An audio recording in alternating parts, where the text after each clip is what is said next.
Chaque 8 mars est une journée de sensibilisation, de mobilisation, d'égalité et de justice pour les droits de la femme. Que célèbre-t-on le 8 mars de cette année? Mesdames et messieurs, bienvenue dans votre émission spéciale qui commémore cette journée célébrée un peu partout dans le monde. Nous avons concocté pour vous une journée remplie, pure féminin. J'ai envie de dire pure reine, si vous voulez. Mesdames et messieurs, j'espère que vous êtes installés confortablement. On se retrouve juste après ceci.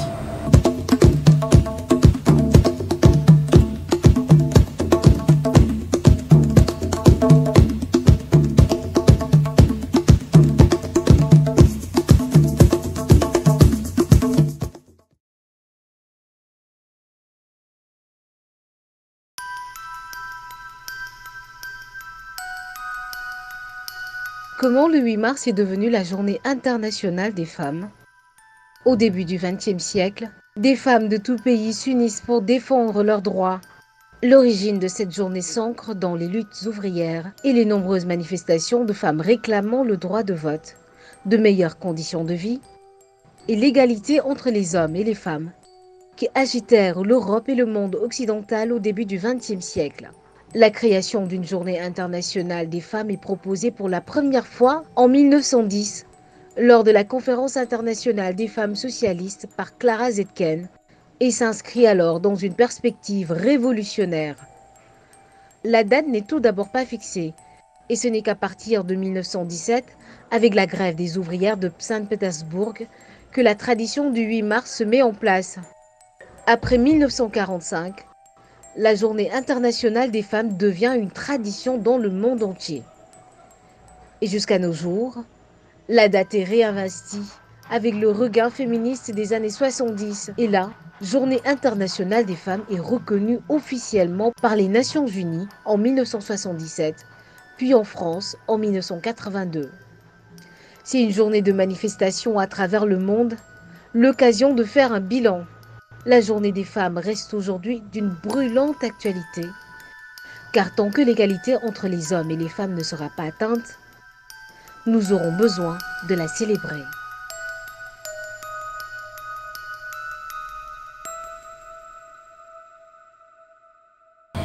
Placé sous le thème « Pour un monde digital inclusif, technologie et innovation pour l'égalité des sexes », nous recevons pour vous deux dames.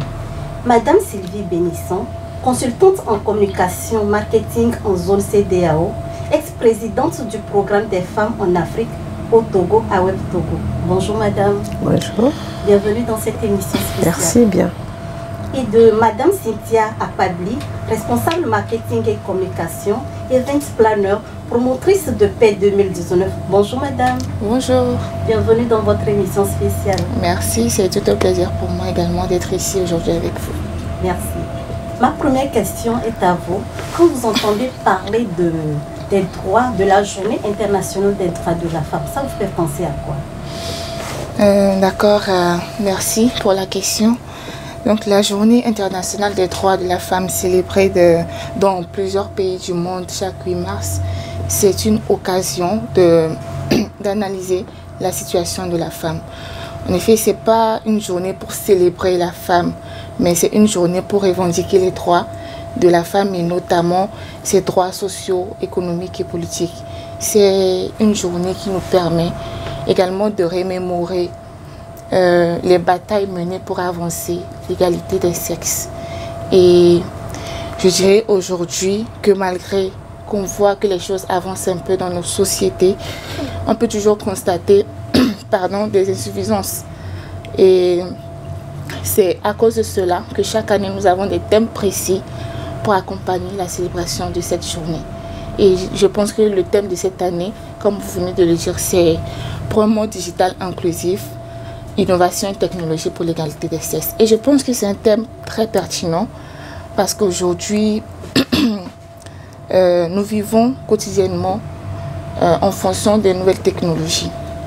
Et je donnerai par exemple manger, parce que tu dois commander avant de manger, se déplacer, les opérations bancaires. Mais malgré cela, on a toujours des femmes qui n'ont pas accès à l'Internet. Et alors que sans Internet, elles ne peuvent pas développer des capacités technologiques pouvant leur permettre d'avoir des carrières dans le monde de la technologie. Et au niveau des jeunes filles, par exemple, on peut constater qu'elles craignent beaucoup les stéréotypes de genre et les violences en ligne. Et c'est à cause de ça que beaucoup fuient les réseaux ou l'Internet, je peux dire, et à certains parents même de refuser l'accès aux technologies à leurs enfants. Alors que ces technologies aident beaucoup les enfants dans leur éducation aujourd'hui. Donc nous devons savoir que la journée du 8 mars est une journée faite pour réfléchir sur les actions à mener afin d'avancer le processus de l'égalité des sexes. Merci beaucoup. Merci Madame Apabli. Madame Bénissant, j'ai envie de vous laisser déjà un compliment. Je vous dis très charmante aujourd'hui. Oh, merci bien. De rien. La deuxième question est pour vous. Dites-moi, en quoi consiste l'innovation technologique et quel lien cette dernière pourrait avoir avec les droits de la femme selon vous? Merci bien. Bonjour à tous. Bonjour. Madame Cynthia vient de vous le dire. La journée du 8 mars, c'est d'abord une journée de réflexion. Une journée de prise en compte d'éléments sur lesquels on a du mal à se positionner clairement tout le temps. Maintenant, l'innovation, c'est un grand mot. Tout le monde dit innovation, innovation. Oui. Mais c'est clair que c'est un mot qui ouvre la porte vers un champ non fermé, un champ où chacun peut se retrouver. Les femmes du marché peuvent avoir de l'innovation. Les femmes dans les champs ont de l'innovation. Les jeunes filles au primaire, au secondaire, au tertiaire, à l'université ont des champs d'innovation. Et c'est en ça que le mot est intéressant. Maintenant, en quoi l'innovation va nous concerner, nous, par rapport aux technologies? Aujourd'hui, on ne se pose pas la question de l'avancée technologique. Au contraire, nous sommes là, dans la matrice technologique. Tout ce que nous faisons, c'est de la technologie. Mais comment est-ce que nous allons pouvoir en profiter? Surtout nous, les communautés africaines et toutes les femmes africaines. Est-ce que nous devons, pour cela, laisser qui nous sommes, laisser notre culture, nos cultes? Comment on imbrique cela? Et ça ne peut être fait que par nous. Contrairement à tout ce qu'on a reçu du monde entier jusqu'à présent, cela ne peut être fait que par nous-mêmes. Et c'est ça la difficulté. Si nous ne comprenons pas ce que nous voulons, nos besoins, il n'y a pas de... Dès qu'on comprend nos besoins, qu'on sait que cela est important, surtout la femme africaine, tout va y arriver. La question est comment on fait pour définir nos besoins et nos urgences par rapport à cette innovation technologique qui est devenue la matrice dans laquelle nous vivons. Merci. Voilà, moi, mon approche. Merci. Nous restons toujours avec vous, Madame Bénissant. Oui. Étant coordinatrice du programme féminin en Afrique au Togo, comment les femmes accueillent-elles ces innovations technologiques? Bien, un petit mot d'abord sur AWEP. AWEP est un programme, un ancien programme qui couvre environ 40 pays africains. Parce que c'est un programme des États-Unis qui était lié au traité AGOA. Mais quand les femmes se sont appropriées ce programme, elles ont créé des réseaux entre elles. Donc jusqu'à aujourd'hui, que le programme soit actif ou non, AWEP est devenu une réalité de femmes qui sont des chefs d'entreprise et qui sont dans la transformation. Et qui, pour certaines, sont quasiment dans l'industrie. Aujourd'hui, au Togo, on commence à voir quelques-unes qui se rapprochent de cet élément. Mais dans les pays anglophones, on a beaucoup d'AWEP qui sont à la tête de grandes industries. Donc voilà ce qu'est le monde AWEP. Maintenant, comment est-ce qu'on se comporte par rapport à la technologie? Nous sommes dans la transformation d'abord, nous les AWEP. Donc de facto, la technique, la technologie, cela fait partie du quotidien de la femme AWEP. Maintenant, comment on se l'approprie? Comment on en fait un outil usuel? Si nous sommes appelés pays pauvres ou pays sous-développés en général, c'est parce que nous n'avons pas d'argent en Afrique. Juste parce que nous sommes segmentés. Le monde universitaire travaille en vase clos, les inventeurs sont entre eux, les journalistes ou les acteurs que vous êtes, personne ne vient vers les acteurs de la transformation pour dire Nous allons venir travailler avec vous. Donc, on va vous mettre en lumière. Les consommateurs sont livrés à eux-mêmes. Donc, il n'y a pas de passerelle. Voilà ce que l'inclusion technologique, l'inclusion autour de la science peut amener de nouveau. Nous permettre de faire ce saut. On a besoin d'aller demander la permission de personne. Nos enfants ou les nôtres sont au même niveau que le monde entier. Mais l'utilisation est caduque parce que nous ne nous sommes pas appropriés. Les universités sont dans leur monde. Les chercheurs sont dans leur monde. Et nous pensons qu'il faut de l'argent d'ailleurs pour descendre à la base. Je suis sûre que quelqu'un qui amènerait une révolution intéressante ou une évolution intéressante au marché va trouver 10 milliards demain. Les femmes sont capables de lui donner puisqu'elles peuvent récolter 100 milliards. Il faut juste leur prouver que ce que vous leur amenez a une raison d'être. Nos paysans et les femmes restent des acteurs sensés en Afrique. C'est ce qui nous sauve. Donc prenons-en conscience. Merci. Merci beaucoup. Madame Akpabli, je reviens vers vous encore. Vu que vous êtes responsable marketing et communication, event planner, quelles sont les nouvelles technologies de stratégie de communication que vous mettez en œuvre pour véhiculer vos messages? D'accord. Aujourd'hui, les choses sont de plus en plus faciles. Et comme vous, aujourd'hui, vous nous invitez dans les émissions pour sensibiliser et parler à la gente féminine. Je dirais en fait que sur YouTube, on a plusieurs émissions. Et la jeunesse aujourd'hui s'intéresse beaucoup plus à les émissions sur YouTube que les émissions télévisées. Et pour pouvoir passer une bonne communication, des fois, ou pour pouvoir toucher sa cible dans une quelconque sensibilisation, il faut surtout passer par les émissions YouTube, selon moi, et par des petites... comment dirais-je, des petites réunions Zoom sur Meeting.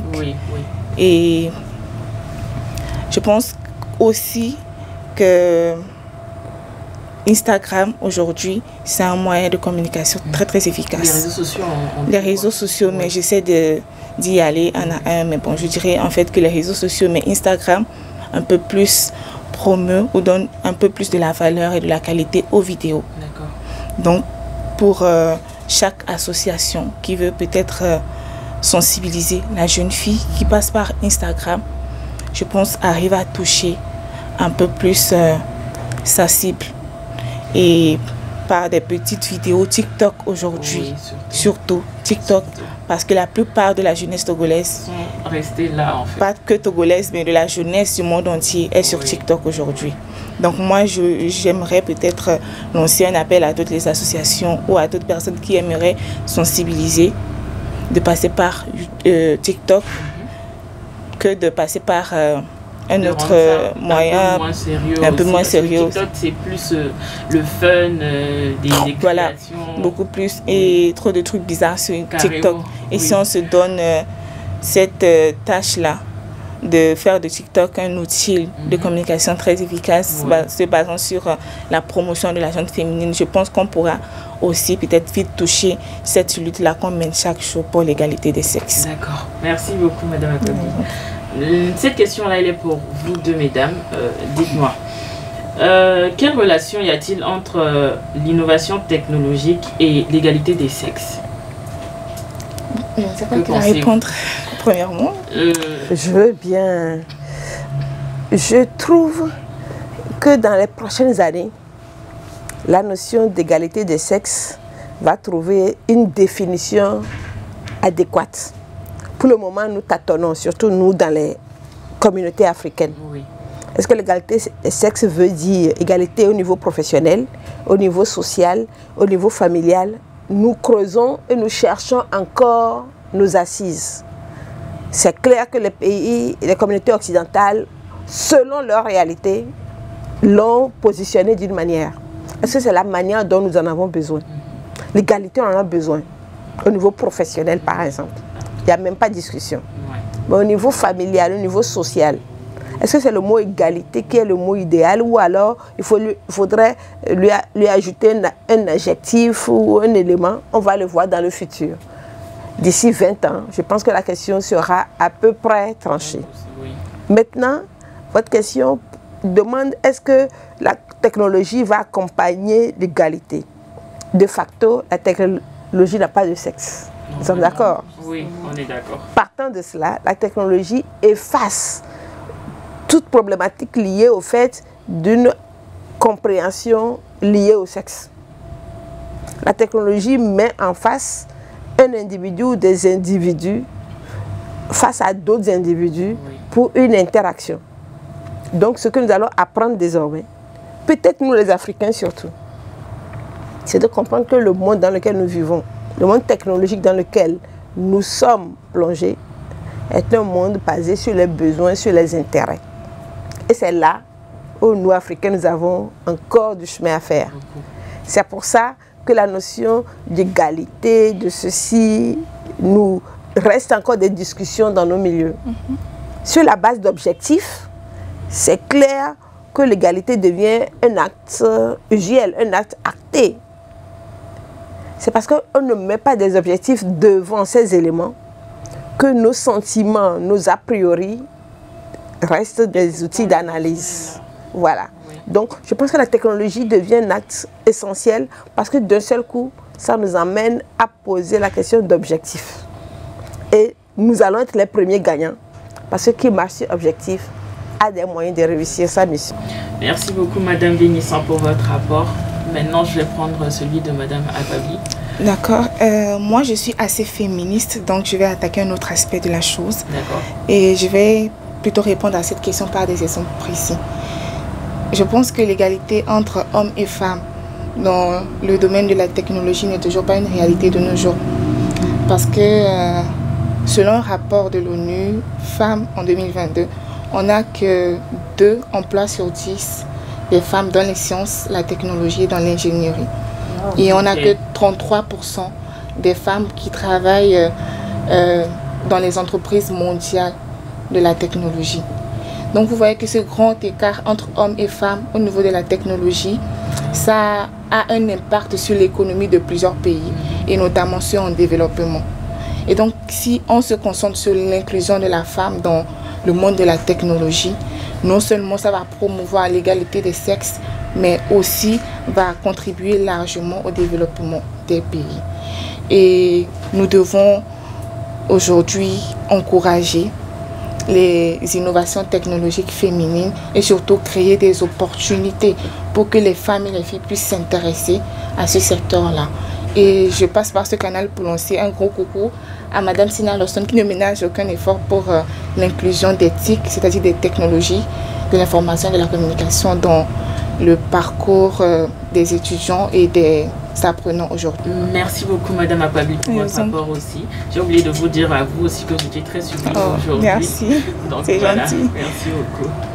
En restant toujours dans la même directive, donc selon l'ONU, l'exclusion des femmes du monde numérique a réduit de 1000 milliards de dollars le PIB des pays à revenu. Pardon, je ne te coupe pas, hein. 1000 milliards ou 1 milliard? 1000 milliards de dollars, s'il vous plaît. Oui, ça fait beaucoup. Vraiment. Et cette perte pourrait atteindre 1500 milliards de dollars jusqu'en 2025 si rien n'est fait. Comment expliquez-vous alors cette affirmation, Madame Bénisson? Ce n'est pas une affirmation puisque déjà ce sont des études. Maintenant, c'est clair que si vous allez, vous regardez nos économies, vous regardez nos marchés, quelle est la part de la technologie dans l'activité? Qu'est-ce que la technologie pourrait permettre de faire évoluer? Nous n'y sommes pas.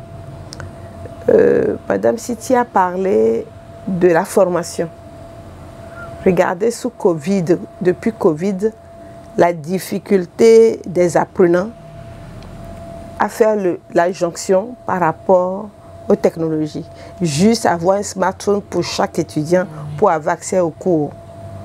En plus, les jeunes filles dans les milieux ruraux.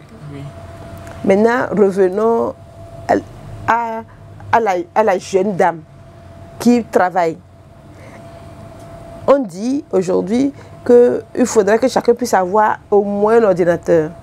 dans combien de bureaux nous nous retrouvons avec des jeunes gens qui ont des ordinateurs pour pouvoir accélérer leurs travaux, pour pouvoir emmener, faire même des travaux complémentaires pour elles-mêmes.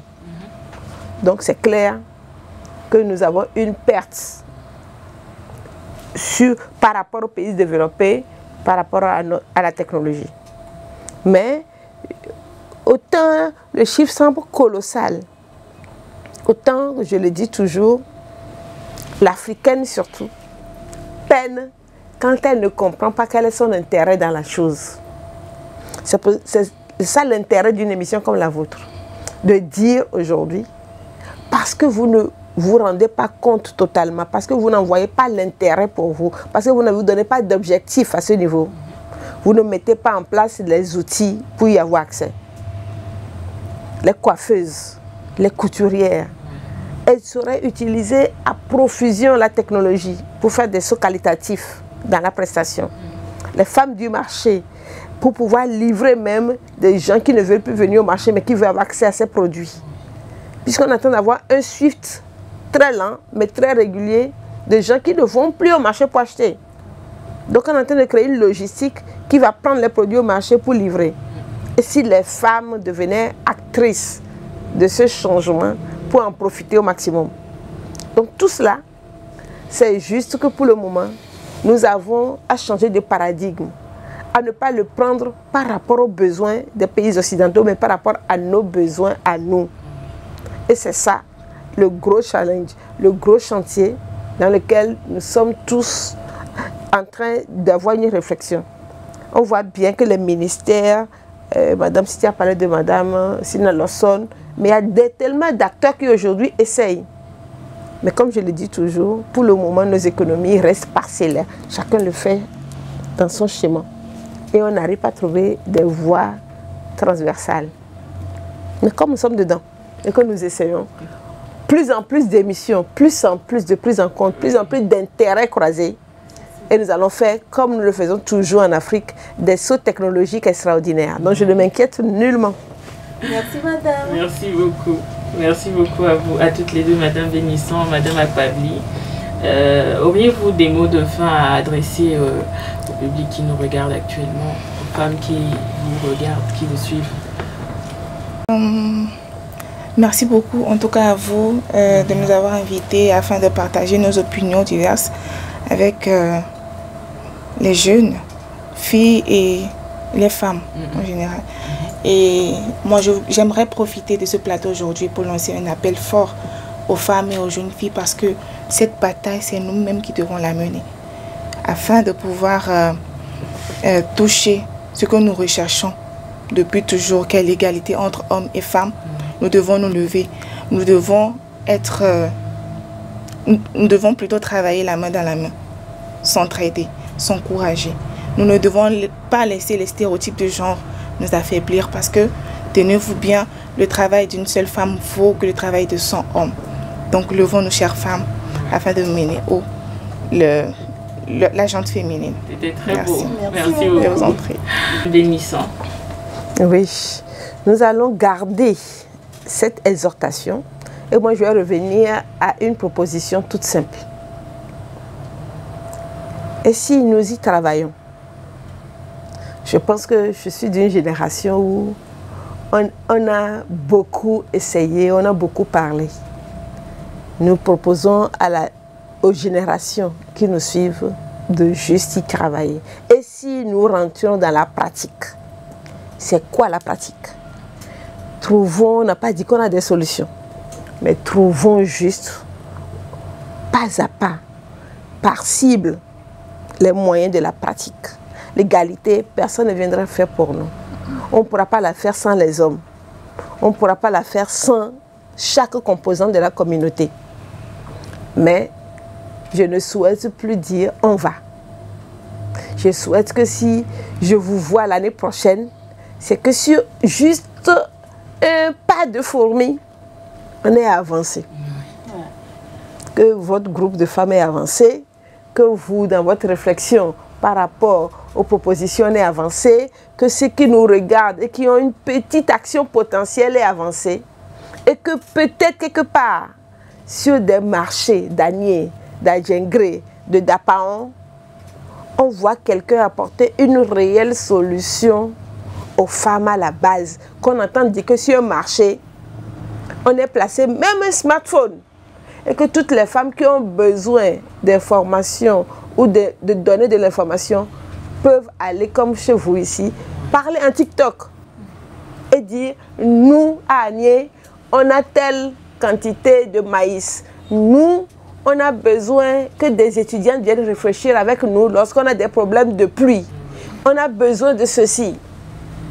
Je nous souhaite, je nous exhorte à la pratique. Nous sommes une communauté pratique. On dit que nous les Africains, nous ne savons pas où nous sommes. C'est parce que nous rentrons dans un monde où c'est la parole qui est dominante, alors que nous, dans notre culture, nous sommes de la pratique. Tant qu'on ne va pas retourner à la pratique, nous allons regarder le monde passer sans nous. Merci à vous et merci de l'invitation. Merci à vous d'être venu, d'avoir répondu présent à l'invitation. Merci Tata Clémence de m'avoir accompagné pour cette spéciale 8 mars. Merci à toi. Et merci à vous téléspectateurs qui êtes derrière votre téléphone, votre smartphone et qui avez pris le temps de nous suivre jusqu'à la fin. J'ai envie de souhaiter une bonne fête à toutes les femmes pour cette lutte-là que vous menez tous les jours chez vous, à la maison, au boulot, où que vous soyez.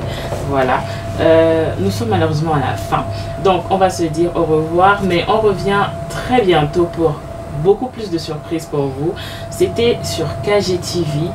C'était Regina avec vous. Portez-vous bien et à la prochaine.